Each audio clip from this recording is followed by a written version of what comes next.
You have to understand that for an avoidant, vulnerability is not just uncomfortable, it's threatening. Somewhere along the line, whether through early relationships, inconsistent caregiving, or emotional overwhelm, they learned a fundamental lesson. Closeness comes at a cost. It might mean losing autonomy, being judged, being controlled, or even being hurt in ways they couldn't process at the time. So what do? They adapt. They become self-reliant. They minimize needs. They build a world where they are in control of their emotional environment. And control is everything here. An avoidant carefully regulates how much of themselves they reveal, when they reveal it, and to whom. It's not random. It's strategic. They may appear calm, even detached, but that calmness is often a managed state. It's the result of keeping emotional intensity at arm's length. Because once things get too deep, too fast, or too unpredictable, their internal alarm system goes off. Now here's where most people misunderstand them. When an avoidant pulls back, it's often interpreted as disinterest or rejection. But in reality, it's regulation. It's their way of restoring equilibrium. It's how they prevent themselves from feeling engulfed. Because for them, too much emotional closeness can feel like losing themselves entirely. Think about that for a moment. For someone who equates intimacy with a loss of identity, even genuine love can feel dangerous. Even care can feel like pressure. Even connection can feel like a trap. So they create space, physical space, emotional space, sometimes even silence. Not because they don't feel, but because they feel too much, too quickly, and don't trust the environment enough to stay open within it. And this is where the tension begins to build in relationships. Because while the avoidant is trying to maintain safety through distance, the other person often experiences that distance as abandonment. And the more the other person moves closer to close that gap, the more the avoidant feels their boundaries being tested. Not intentionally, but experientially. So what you end up with is a paradox. The avoidant wants connection, but only at a pace and depth that feels safe. They want intimacy, but without losing autonomy. They want to be understood, but without being fully exposed. And that's a very narrow window to operate within. If you don't recognize this, you'll misread their behavior. You'll think they're playing games, when in reality, they're managing fear. You'll think they're emotionally unavailable, when in truth, they're selectively available in order to protect themselves. This is the foundation. This is the core fear. Emotional exposure equals potential loss of control, of identity, of safety. And until you truly grasp that, every interaction with an avoidant will feel confusing, inconsistent, even contradictory, because you're looking at their behavior, but you're not seeing the protection behind it. And here's the truth that reframes everything. The avoidant doesn't fear connection. They fear what connection might take away from them. Now, on the other side of this dynamic, we encounter a very different psychological force, the toxic empath. And this is where things get subtle, because at first glance, this person appears to be everything we're taught to value. They're emotionally aware, deeply intuitive, highly attuned to the needs of others. They listen closely, they observe carefully, and they often seem to understand people on a level that feels rare. But here's the distinction we have to make, and it's a critical one. There is a difference between empathy that respects boundaries and empathy that overrides them. A toxic empath doesn't just feel what others feel. They assume responsibility for it. They don't simply connect. They absorb, interpret, and often insert themselves into the emotional experience of another person. And while this can look like care on the surface, underneath it is something far more complex. There is often an unconscious need to be needed, to be central, to be the one who understands you better than you understand yourself. And that's where the problem begins. Because when empathy becomes fused with identity, it stops being a tool for connection and starts becoming a mechanism for control. Not control in the obvious, manipulative sense, but in a more insidious way.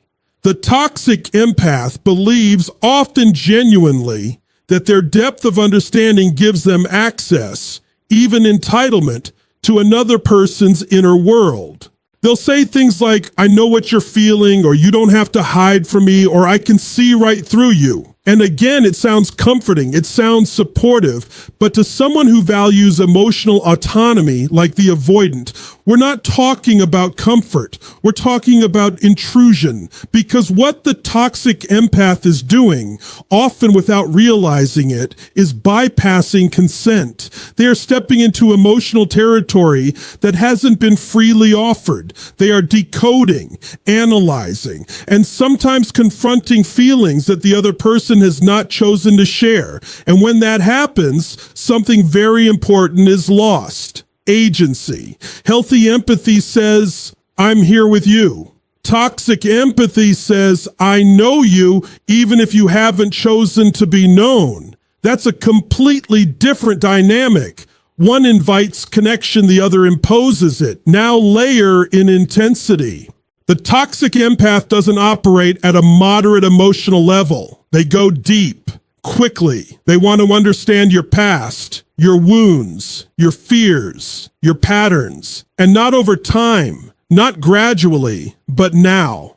There's a sense of urgency, a pull toward emotional depth that can feel overwhelming, especially to someone who regulates through distance. And here's the paradox. They believe they're helping. They believe that by pushing for openness, by encouraging vulnerability, by holding space, they are creating intimacy. But in reality, they are often accelerating a process that requires pacing, trust, and mutual agreement.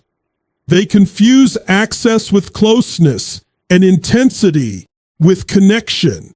So what you end up with is a form of care that doesn't feel like care to the person receiving it. It feels like pressure. It feels like being seen before you're ready to be seen. It feels like someone is reaching into parts of you that you're still trying to understand yourself. And this is why the avoidant doesn't experience the toxic empath as safe, even though everything about them seems emotionally intelligent. Because safety is not just about being understood. It's about being respected in the process of being understood. And when that respect is missing, when empathy becomes invasive rather than invitational, it stops being connection and starts becoming a violation. And that's the shift you have to recognize. Empathy without boundaries isn't compassion. It's control disguised as care.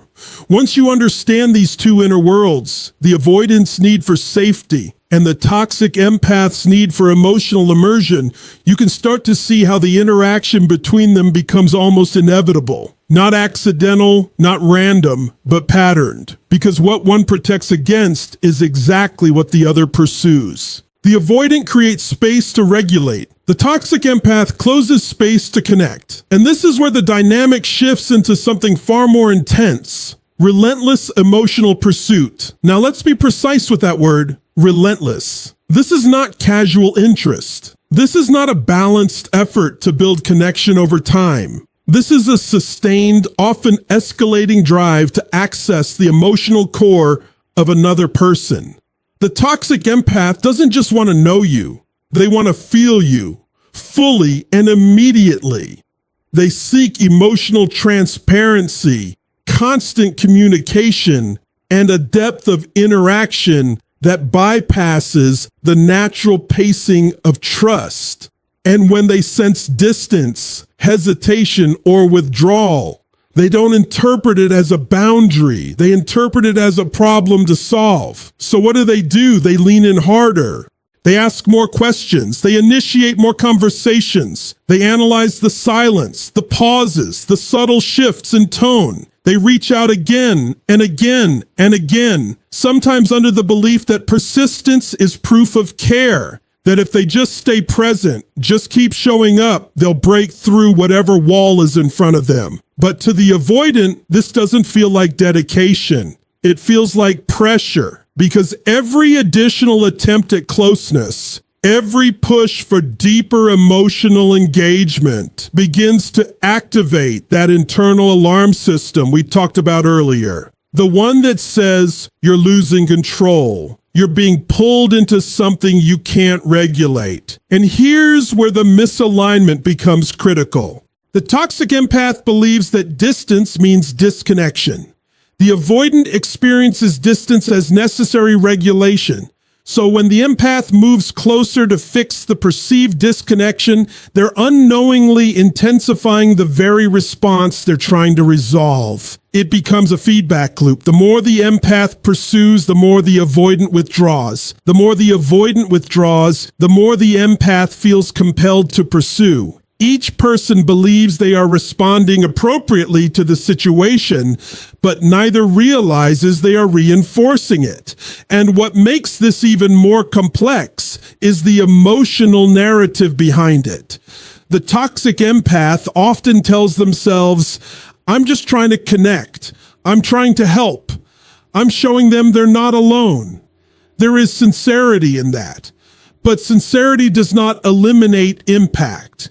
Because from the avoidance perspective, it doesn't matter what the intention is. What matters is how it feels.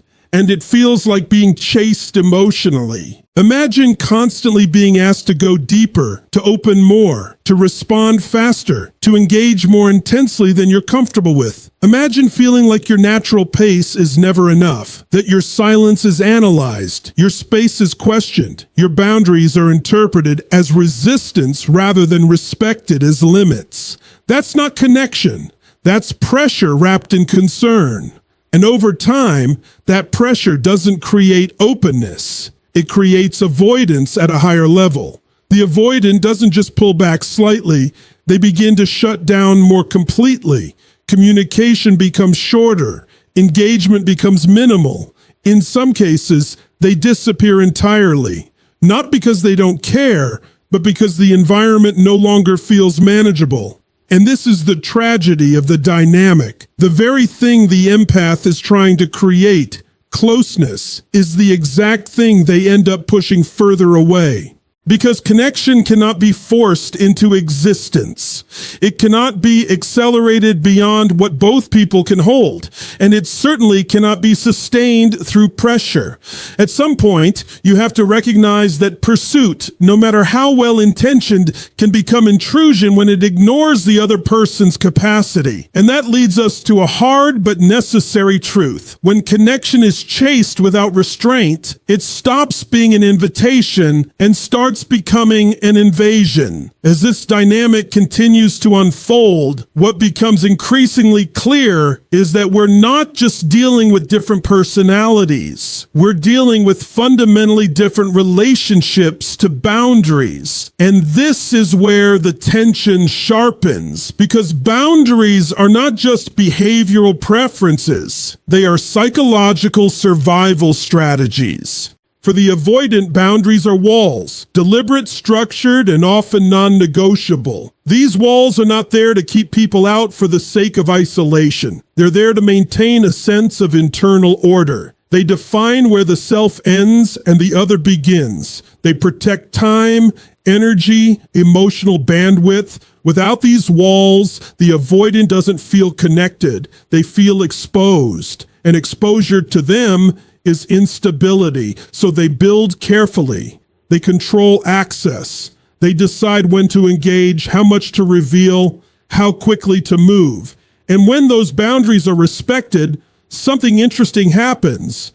They soften gradually on their terms, because safety for them is not created through intensity. It's created through consistency and respect. Now contrast that with the toxic empath. The toxic empath doesn't experience boundaries as protective. They experience them as barriers to connection. To them, boundaries can feel unnecessary, even counterproductive. If the goal is closeness, why limit access? If the intention is understanding, why hold back? So instead of reinforcing boundaries, they tend to blur them. They move into emotional spaces quickly. They share deeply, often very early. They encourage others to do the same. And when they encounter resistance, when someone says, "I'm not ready," or "I need space," they don't always interpret that as a valid boundary. They interpret it as fear or avoidance or something that needs to be gently pushed through.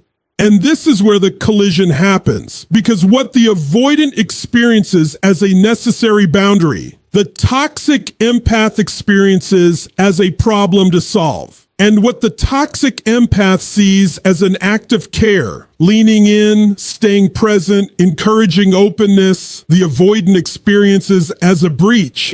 It's not just a difference in behavior, it's a difference in philosophy. One says, "Respect my limits so I can trust you." The other says, "Let me past your limits so I can reach you."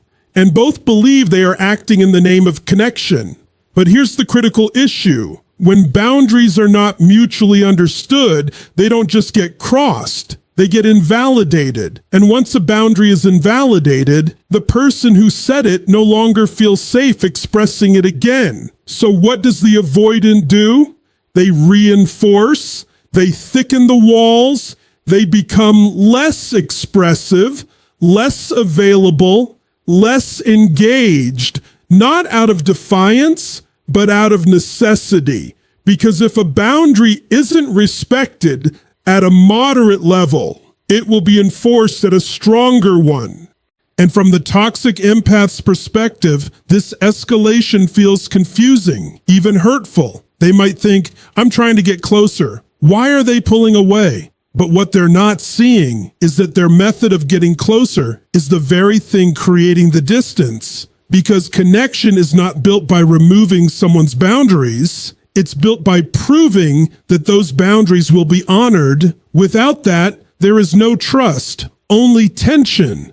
And this is where many relationships get stuck. One person keeps pushing for openness, believing it will lead to intimacy. The other keeps withdrawing, believing it will preserve safety. And neither realizes that the solution is not more effort in their current direction, but a shift in understanding, because boundaries are not obstacles to connection. They are the conditions that make connection possible. And if you ignore that, if you treat someone's limits as something to overcome rather than something to respect, you don't create closeness. You create resistance. And that brings us to a principle that, once understood, changes everything. Where boundaries are not honored, connection does not deepen, it collapses. By this point, you can probably feel the pattern taking shape. It's no longer just about isolated behaviors or misunderstandings. It's a system, a self-reinforcing loop that feeds on the very instincts each person believes are necessary for connection and protection. And this is where the dynamic evolves into what can only be described as a push-pull cycle of chaos. Because once these patterns lock in, they begin to operate almost automatically. The toxic empath senses distance and responds with pursuit. The avoidant senses pressure and responds with withdrawal, and each reaction becomes the trigger for the next. It's not planned. It's not even fully conscious most of the time. It's patterned, and patterns, when left unexamined, become predictable. At first, this cycle can feel almost magnetic. The empath is drawn to the avoidant's depth, their mystery, their restraint. There's something compelling about someone who doesn't reveal everything at once. It creates intrigue, a sense of discovery, and for the avoidant, there can be an initial appreciation for the empath's openness, their emotional fluency, their willingness to engage. It feels in the beginning like balance, but that balance is fragile because it's built on opposing coping mechanisms, not shared emotional frameworks. And over time, those differences don't complement each other. They collide. So the empath leans in, trying to deepen the connection, trying to sustain the emotional momentum. And the avoidant, feeling that momentum accelerate beyond their comfort zone, begins to pull back, maybe subtly at first. Slower responses, less initiation, a bit more distance. And the empath notices. Of course they do. They're highly attuned. They pick up on the shift immediately. And because they interpret distance as disconnection, they move closer. They increase effort. They try to reestablish what they felt was there. But that increased effort doesn't restore balance. It intensifies the pressure. So the avoidant pulls back further. Now we're no longer in subtle territory. Now the gap is visible. Communication becomes strained. One person is reaching, the other is retreating, and both are beginning to feel something deeper than confusion. The empath feels rejection. The avoidant feels suffocation. And here's where the emotional narratives start to solidify. The empath begins to think, I'm giving so much. Why isn't it enough? They may feel unappreciated, unseen, even hurt by what seems like emotional unavailability. Meanwhile, the avoidant is thinking, nothing I do creates space. No matter how much I pull back, it's not respected. They begin to feel overwhelmed, pressured, even trapped. So both escalate, but in opposite directions. The empath pushes harder for clarity, for reassurance, for emotional presence. The avoidant withdraws more completely, sometimes shutting down communication altogether. And at this stage, the cycle becomes exhausting, not just emotionally, but psychologically. Because neither person feels understood. Both feel like they're responding appropriately to the situation, yet the outcome keeps deteriorating. And that's the hallmark of a dysfunctional loop. Effort increases, but results decline. Eventually, something gives. Either the empath reaches a point of emotional burnout, feeling like they've given everything without receiving stability in return, or the avoidant reaches a point of complete shutdown where disengagement feels like the only way to restore internal balance. And when that happens, the connection doesn't just weaken, it fractures. But what's important to understand is that this outcome was not caused by a lack of care. In many cases, both people cared deeply. It was caused by incompatible strategies for handling closeness and distance, each one unintentionally amplifying the other. And this is the part most people miss. It's not the presence of emotion that creates chaos. It's the misalignment of how that emotion is expressed and managed. Because when one person equates love